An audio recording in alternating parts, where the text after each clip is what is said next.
प्रिय मित्रों, जय श्री राम, राम राम, राधे राधे।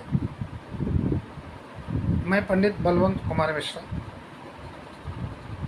आपको ज्योतिष का ज्ञान दे रहे हैं। एक वर्ष की राशियों का विवरण आपको बता रहे हैं। अब हम इस राशि के चक्र में धनु राशि का विवरण आपको बताने जा रहे हैं। धनु राशि का स्वामी गुरु होता है और इनका दिन बृहस्पतिवार है। इस दिन कुछ पीला वस्त्र जरूर धारण करना चाहिए। अब मैं इनकी ग्रह गोचर आपको स्थिति बता रहा हूँ, ध्यान से सुनो। धनु राशि पे शनि की ढैया चल रही है और ये पूरे वर्ष रहेगी। शनि की ढैया आपको काफ़ी परेशान करेगी और चतुर्थ भाव में है। पारिवारिक क्लेश की जड़ बनाएगी। बच्चे आपके कहने में ना चले, आपकी बात को न माने, इस चीज़ से आप सतर्क रहें। वैसे धनुराशि पे तृतीय भाव पे, मतलब कुंभ का राहु है, तृतीय भाव पे राहु है। धनुराशि 9वीं राशि है और 11वीं राशि कुंभ पे राहु है। तीसरा घर होता है सुहृता, अपने सगे संबंधियों का। परिवार में सामंजस्य बना रहे, लेकिन कुछ न कुछ बीच में अड़चने पैदा करते रहें, लोग पिन मारते रहें। चतुर्थ भाव पे, मतलब मीन राशि का शनि और मंगल है। मीन राशि का स्वामी गुरु खुद है और गुरु के ही घर में शनि बैठा है, तो उसके साथ मंगल भी है। चतुर्थ भाव है, सुख का स्थान है, यहाँ से सुख की प्राप्ति होती है। ऐसे भाव में बहुत अड़चने पैदा करे। आपके दिमागी चोट को प्रतिदिन आपके दिमाग पे चोट मारता रहे। कोई न कोई व्यक्ति या शत्रुता के लिए आपसे उभरता रहे, सामने कुछ न कुछ पंगेबाजी आपकी होती रहे। मानसिक संतुलन को बहुत ठीक रखें, किसी से उलझे ना। एक पे सूर्य और बुध है। एक का मतलब है पांचवा स्थान। पांचवा घर भाव जो होता है वो संतान का होता है। सूर्य बच्चों को आपके कंट्रोल में करने में मदद करे, ठीक है यहाँ से, लेकिन बच्चों की आदत बिगड़े, घूमने टहलने में ज़्यादा विश्वास रखें। दूसरे स्थान पर छठे घर पे शुक्र है, खष्टम भाव पे।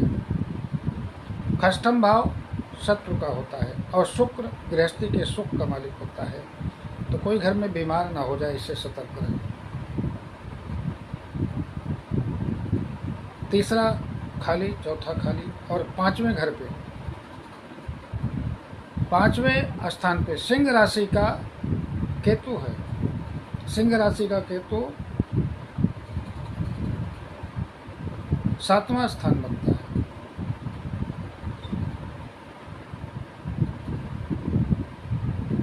सिंह राशि का केतु आपके घर से 8वां स्थान बनता है। अष्टम भाव में है, एक्सीडेंट का सूचक है, इससे बहुत सतर्क रहें।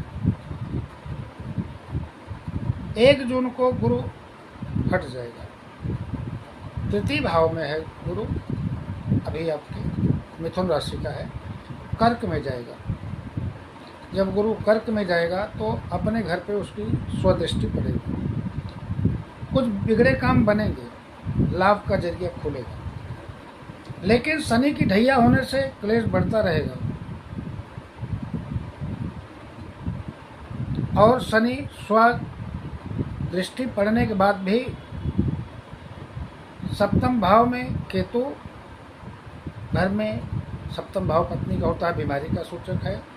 और अष्टम भाव में गुरु, अष्टम भाव में गुरु एक्सीडेंट का सूचक है, रोग वृद्धि का सूचक है, आकस्मिक चोट लगने का सूचक है।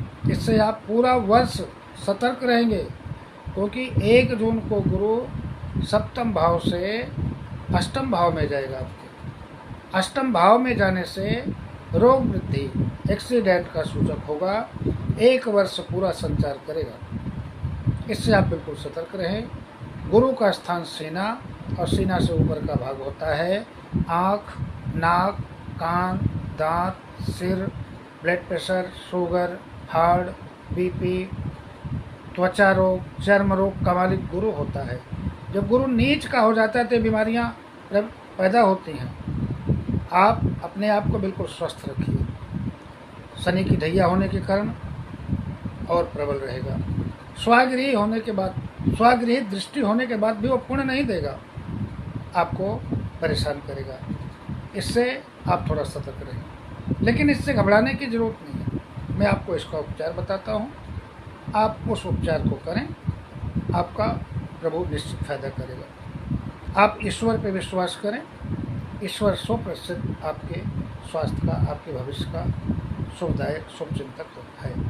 जिसको ईश्वर ने पैदा किया उसको कभी कोई परेशान नहीं कर सकता। इसलिए ध्यान दें,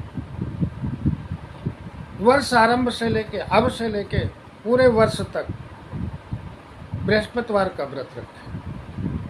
केले के पेड़ में बृहस्पतिवार वाले दिन चना, हल्दी, चने की दाल, हल्दी के साथ जल छोड़ें, 2-1 मुनक्का वहाँ चढ़ा दें पूरे वर्ष तक।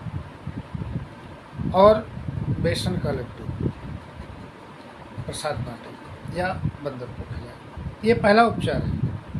दूसरा उपचार है कि 16 बृहस्पतिवार छोटे बच्चों को, जो 5 साल, 6 साल, 7 साल तक, ज़्यादा से ज़्यादा बेसन का लड्डू, केला या बर्फ़ी में थोड़ा बेसन मिला दें, उनको खिलाएं। 1, 2, 4, 5, मतलब जो 5 हों या 7 हों कन्या, ना मिले तो 2-4 को ही आप प्रसाद दें। बेसन का लड्डू, बर्फ़ी दें तो उसमें थोड़ा बेसन मिला दें, और केले की फली, मतलब केले का प्रसाद दें। भगवान आपके वर्ष को शुभ करेगा। बहुत परेशानी होने के बाद भी आपका जीवन ठीक रहेगा, राशि ठीक चलेगी। जय श्री राम। वंदे मातरम। भारत माता की जय।